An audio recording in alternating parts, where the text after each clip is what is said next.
Hey, what is up? All right, so we're getting a new legendary login reward champion. So they are alternating between epic champions and legendary champions for the free login reward champion. But actually, of course, these are catered towards more for the end game players because you have been playing this game for more than a year for you to be able to enjoy these new login champions. And by this point, they should stop giving free epic champions for the daily login rewards because, of course, at this point, you don't really care about epics that much. Only if there are some end game epics, but I doubt that they will do those for free daily logins. The ones that we've been having recently are not that great. So of course, if you've been playing this game for more than a year, those epic champions are most likely going to stay in the vault.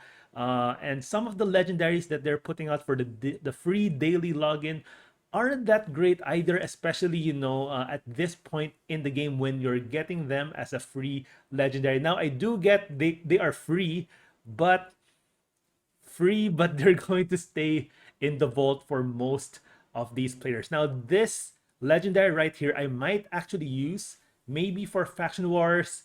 Has some potential in Doom Tower and maybe in Hydra, but not that great. So we'll just have to see when we finally get her in a few weeks or in about a month.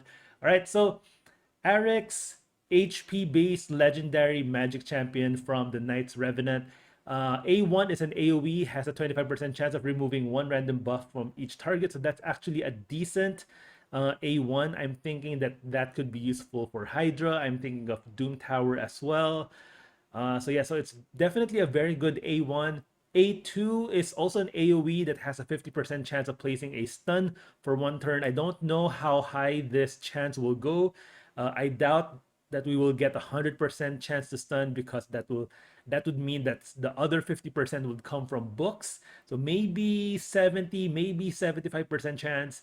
Also transfers a random debuff from this champion to the targets that receive a stun debuff from this skill. So of course, that random debuff cannot be a crowd control like a stun, a provoke, a freeze, because of course she won't be able to do that skill if she is CC'd. Maybe a fear though, maybe a fear or a true fear, she can transfer that. So these will most likely be like decrease attack, decrease defense, weaken, those or maybe poisons if she's poisoned. So not really a very good, not really a fan of this second part of this skill. I do like the AoE stun though, although this might just be a maximum of 75% chance. But yeah, it's just a decent A2, and then A3 is a place 50% ally protection buff on all allies except this champion for 2 turns, and places a counterattack buff on this champion for 2 turns. That is okay. Protects your allies, counterattack on herself.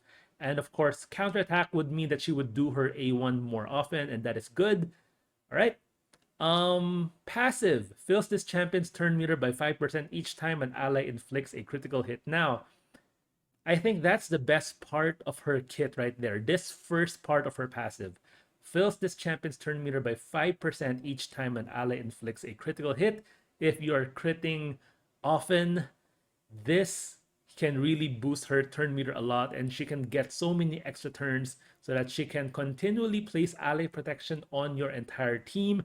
This is on a 5-turn cooldown, so maybe that goes down to a 4-turn cooldown with books. I guess if they made this 4-turn can be booked down to a 3-turn, that would be overpowered, especially with this passive. So I guess that's okay. And then this one might go down to a 3-turn cooldown. But yeah, I like this passive right here that she can get more turn meter the more your allies inflict critical hits.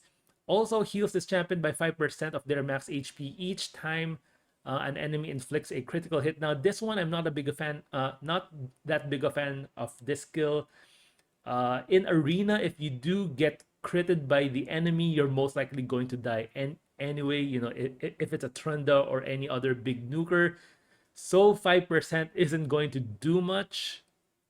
In PvE, you also don't get a lot of crits there. So I'm not really sure about this second part of this skill. But the first part, I am liking that one.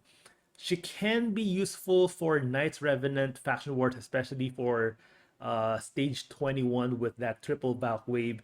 She will have a chance to remove that counterattack from the entire enemy team, so that's good. Also has a chance to stun, so most likely I will be building her just to make my stage 21 faction wars for Night Revs a lot quicker, because it does take quite a while.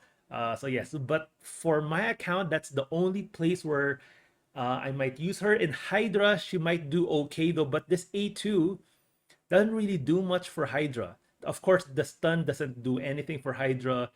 Maybe this debuff transfer can be of some use. A1 can be of some use as well, but yeah, the stun is useless for Hydra.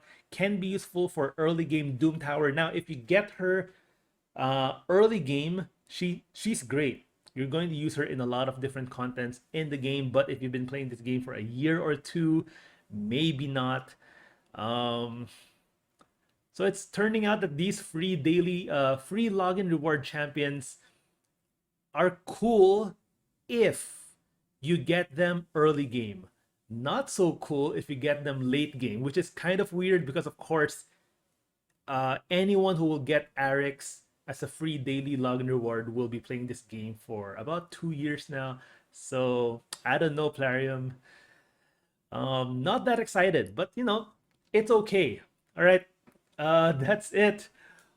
Not really content that I'm looking forward to in this game. So I hope Plarium brings out more, because I think I don't really know where Raid is going from this point forward. Not really a lot of interesting new content. Hydra is there, of course. Hydra, not a lot of players are excited about Hydra, so maybe Plarium, you should really, really, really try to do something exciting in this game. I know we had that Path of Light, but not really. No one's talking about Path of Light. No one. No one's going to be talking about this champion either. So yeah, so Raid is a great game, but just not sure about its future. But yeah, let's keep on playing. All right. So thank you guys for watching, and I'll see you guys in my next video.